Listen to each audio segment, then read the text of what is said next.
আপনি এই 4টা জিনিসের মাধ্যমে আপনি বুঝতে পারেন যে আপনার মধ্যে কি অহংকার আছে কিনা। নাম্বার হচ্ছে, আপনার যদি কেউ কোনোভাবে সমালোচনা করে, আপনি যদি সাথে সাথে ক্ষেপে যান, এটা একটা অহংকারের লক্ষণ। হ্যাঁ, যদি কেউ আপনাকে শুধু খামাখা গালি দেয়, তার থেকে আপনি সরে যেতে পারেন যে কোনোভাবে।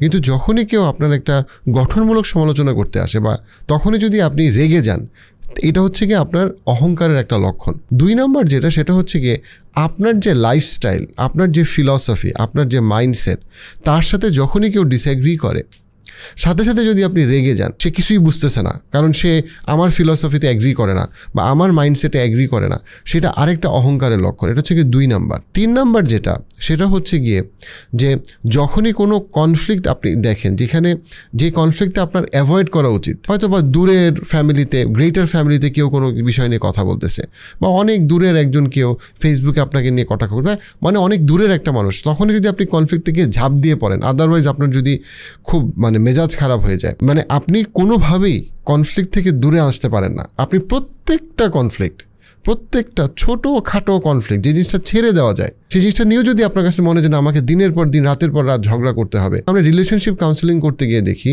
অনেক ক্ষেত্রে স্বামীরা অহংকারী হয়, অনেক ক্ষেত্রে কিন্তু স্ত্রীরা অহংকারী হয়। দেখা যাচ্ছে আমরা অনেক সময় মনে করি শুধু অহংকারীরা পুরুষ হয়, না, অনেক সময় নারীরাও অনেক অহংকারী হইতে পারে। ইসলাম যখন অহংকার নিয়ে কথা বলছে, ইসলাম কিন্তু জেন্ডারের জায়গা থেকে বলে না যে এই জেন্ডারে অহংকার আছে, ওই জেন্ডারে অহংকার নাই, সেটা কিন্তু না। আমরা যখন সাইকোলজিতে যখন আমরা নার্সিসিস্টিক পেশেন্টদেরকে দেখি, নার্সিসিজমে যারা এফেক্টেড, তাদের মধ্যে কিন্তু প্রায় সবার ক্ষেত্রে আমি দেখছি যে তাদের একটা আন্ডারলাইং প্রবলেম হচ্ছে গিয়ে তারা খুবই অহংকার করে, যেটা তাদেরকে কষ্ট দেয়, আশেপাশের মানুষকে কষ্ট দেয়। অপোজিশনাল ডিফেন্ট ডিসঅর্ডারের ক্লায়েন্ট, অথবা কন্ডাক্ট ডিসঅর্ডারের ক্লায়েন্ট, অথবা আপনার মিক্সড পার্সোনালিটি ডিসঅর্ডারের ক্লায়েন্ট, এদের অনেকের একটা আন্ডারলাইং ইনডাইরেক্ট প্রবলেম হচ্ছে গিয়ে তারা অহংকার করে। ডেফিনেটলি অহংকার ইটসেলফ কোনো মানসিক রোগ হিসেবে DSM-5-এ আসে নাই, কিন্তু আমরা যখন তাদের সাথে কাজ করতে যাই, যখন আমরা তাদের সিমটম নিয়ে কাজ করতে যাই, তখন আমরা কিন্তু ক্লিয়ারলি দেখি যে অহংকারী মানুষ নিজেরা কষ্ট পায় এবং অন্য মানুষকে কষ্ট দেয়। 4 নাম্বার যে জিনিসটা আপনি বুঝতে পারেন যে আপনি কি অহংকার করতেছেন কিনা, সেটা হচ্ছে গিয়ে আপনি কখনোই কোনো ব্যাপারে অন্য কারো সাজেশন নিতে পারেন না, অন্য কারো সাজেশন চানও না, অন্য কারো সাজেশন আপনি নিতেও পারেন না। আপনার কাছে যা মনে হয় সেটা যতই উইমজিক্যাল হোক, আপনি ওইটাই করবেন। আপনি মানতেই পারেন না যে আমি অন্য কারো সাজেশন আমি শুনবো, অন্য কেউ আমাকে বলবে সেই সাজেশন আমি শুনবো। অ্যাগেইন, অহংকারীরা কিন্তু এক্সট্রোভার্টও হইতে পারে, ইন্ট্রোভার্টও হইতে পারে, অ্যাম্বিভার্টও হইতে পারে। আমরা অনেক সময় মনে করি যে শুধুমাত্র এক্সট্রোভার্টরাই অহংকারী। না, আমি বহু ইন্ট্রোভার্টকে দেখছি, তারা ক্লিয়ারলি অনেক অহংকার করে। তারা কোনোভাবেই অন্য কারো মতামত, অন্য কারো সাজেশন কোনো দিন নিতে পারে না, এবং তারা একেবারেই রিজিড। আমি যা মনে করি, আমি যেভাবে বুঝি, আমি যতটুকু মনে করি, এক্স্যাক্টলি ওইটাই, ওইভাবে, ওইখানেই হইতে হবে। এর বাইরে কোনো রকম কোনো মতামতকে তারা নিতে বা তারা গ্রহণ করতে তারা রাজি না। আমি অহংকার থেকে বের হব কিভাবে?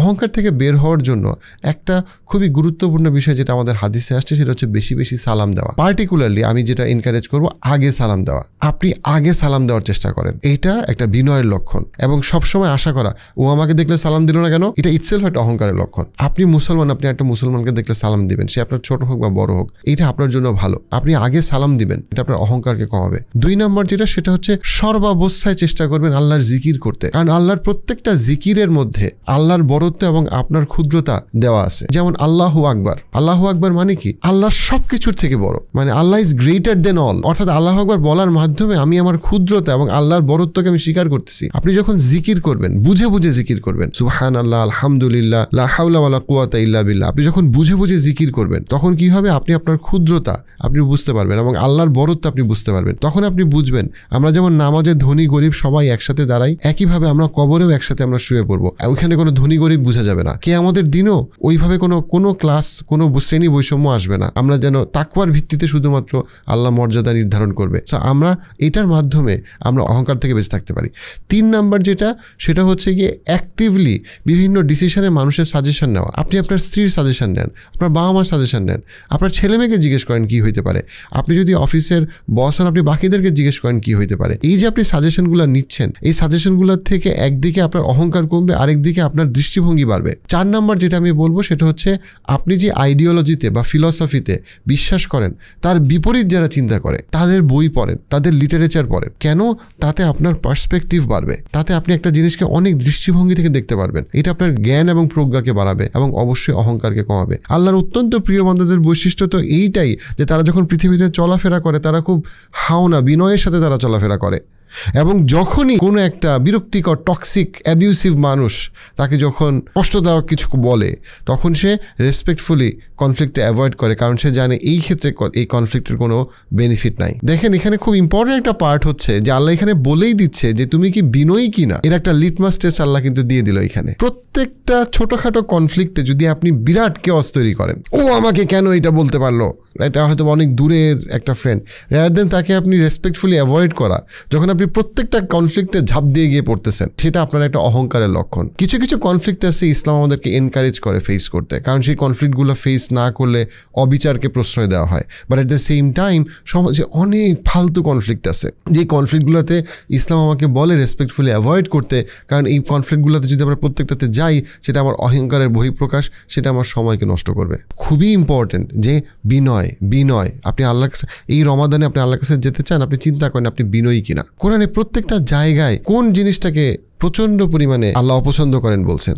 এই যে আমাদের টাকনুর উপরে প্যান্ট পরা, টাকনুর উপরে কাপড় পরা, হাদিসে আসছে আল্লাহ তার দিকে কেমন দিন তাকাবে না যে টাকনুর নিচে প্যান্ট পরে। এইটার ব্যাপারে খুব ইন্টারেস্টিং হচ্ছে কোনো আলেমদের মধ্যে দ্বিমত নাই যে এখানে অহংকারকে বোঝানো হয়েছে। এখানে মূল যে গুণাটা এই প্রত্যেকটা হাদিসে এই নির্দেশনাটার মূল কথাটা হচ্ছে অহংকার। এখন আলেমদের মধ্যে এ ব্যাপারে একটা বড় রকম ডিসএগ্রিমেন্ট আছে যে এইখানে কি টাকনুর নিচে এই বর্তমান 2023 সালে টাকনুর উপরে প্যান্ট পরলে বা টাকনুর নিচে প্যান্ট পরলে কি এটার মাধ্যমে অহংকারের প্রদর্শনী হয় কিনা, এটার ব্যাপারে আলেমদের মধ্যে একটা দ্বিমত আছে।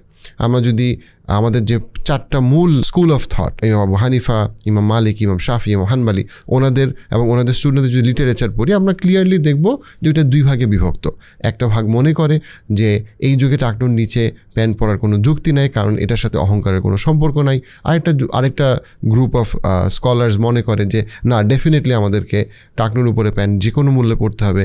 কেন? কারণ ওই যুগে রাসূলুল্লাহ সাল্লাল্লাহু আলাইহি ওয়াসাল্লাম যেটা বলে গেছেন সেটা আমাদেরকে আক্ষরিক এটার যে মিনিংটা এটাই আমাদেরকে নিতে হবে। এ ব্যাপারে স্কলারদের মধ্যে একটা ভ্যালিড ডিসএগ্রিমেন্ট আছে। আপনি যেই স্কলারকে বা যেই স্কুল অফ থটকে আপনি যোগ্য, দক্ষ, জ্ঞান এবং তাকওয়ার দিক থেকে মনে করেন গ্রহণযোগ্য, আপনি সেই মত ফলো করবেন, অন্য মতের প্রতি রেসপেক্টফুল থাকবেন। এটাই হচ্ছে গিয়ে আমাদের সবার প্রতি কাম্য। কিন্তু যে ব্যাপারে কোনো ডিসএগ্রিমেন্ট নাই, যেটা হচ্ছে ইম্পর্টেন্ট ব্যাপার, এই হাদিসগুলোর মাধ্যমে অহংকারকে বোঝানো হয়েছে এবং অহংকারকে সর্বাবস্থায় হারাম করা হয়েছে। এখন ধরেন একটা ছেলে মসজিদে টাকনুর নিচে প্যান্ট পরে আসছে কারণ সে জানে না, অথবা সে জানলেও সে হয়তো একটা ভিন্ন মত পোষণ করে এই ব্যাপারে, কারণ সে তার ইসলামের শিক্ষকের কাছ থেকে সেই বিষয়টা শিখছে। এখন আপনি মসজিদে তাকে আপনি খুব তিরস্কার করলেন বা খুব রূঢ়ভাবে কথা বলতে, এই তুমি কি টাকনুর নিচে প্যান্ট পরে তুমি মসজিদে আসছো। অনেক সময় জিনিসটা কি হয়ে যায় যে আপনি টাকনুর উপরে প্যান্ট পরলেন এবং আপনি আরেকজনকে সুন্দরভাবে উপদেশটা দিতে পারতেন যদি আপনি ওই মতটা ফলো করুন, সমস্যা নাই। কিন্তু আপনি যখন তিরস্কার করলেন বা রূঢ় হইলেন তখন ওইটা একটা অহংকারের পর্যায়ে চলে যেতে পারে, যেটা মূল স্পিরিটটা ছিল ইসলামের, যে তোমরা কোনো অবস্থাতে অহংকার করো না এবং অহংকারকে প্রদর্শন করো না। এখন অনেকে এমনভাবে সানগ্লাস পরতে পারে, এমনভাবে জামা পরতে পারে বা এমনভাবে তার পোশাককে পড়তে পারে যেটা অহংকারকে প্রদর্শন করে। ইসলামের মূল স্পিরিটটা ছিল হচ্ছে তোমরা অহংকার করবা না এবং অহংকারকে প্রদর্শন করবা না। কিন্তু ওই জায়গাটায় আমরা অহংকারকে বাদ দিয়ে আমরা এখন ধার্মিক হোক অথবা ধার্মিক না হোক, আমরা সব কিছুতে আমরা অহংকারকে প্রকাশ করি, অর্থাৎ আমরা এটার যে মূল এসেন্সটা সেই এসেন্সটা থেকে আমরা দূরে সরে গেছি। এবং অনেক বড় বড় আলেম যারা নিজেরা টাকনুর উপরে প্যান্ট পরে এবং টাকনুর উপরে প্যান্ট পরতেই তাদের ফতোয়া তারা দিয়েছে, তাদের মধ্যেও কিন্তু অনেকে এই যে ডিসএগ্রিমেন্টটা সেই ডিসএগ্রিমেন্টটাকে ফুললি রেসপেক্ট করে, যেখানে ডিফারেন্স অফ অপিনিয়নটা এখানে আছে। আমার এই পুরো বলার মূল উদ্দেশ্যটা হইল আমরা অনেক ধার্মিক মানুষদের মধ্যে দেখি তারা যত ধার্মিক হয় আনফর্চুনেটলি তাদের চিন্তায় কথায় অহংকার আরও বাড়তে থাকে এবং তারা তাদের ধর্মের বলয় দিয়ে তাদের অহংকারকে তারা জাস্টিফাই করে। ব্যাপারটা এরকম, আমি তো ধার্মিক, ওরা তো ধার্মিক না, ওরা কি বুঝে, ওরা তো কোনো পর্যায়েই পড়ে না। আমি যেহেতু রেগুলার নামাজ পড়ি সেহেতু আমি যা মনে করি তাই ঠিক, যেভাবে বলি তাই ঠিক। এবং আমি অনেক ছেলে মেয়েকে দেখছি তারা ধার্মিক হওয়ার পরে বাবা মার সাথে খুব রূঢ় আচরণ করে। কেন? কারণ আমার বাবা মা তো ঠিকমতো নামাজ পড়ে না, ওদের সাথে আমি কি কথা বলবো। আচরণ তার মধ্যে প্রচণ্ড রূঢ়তা,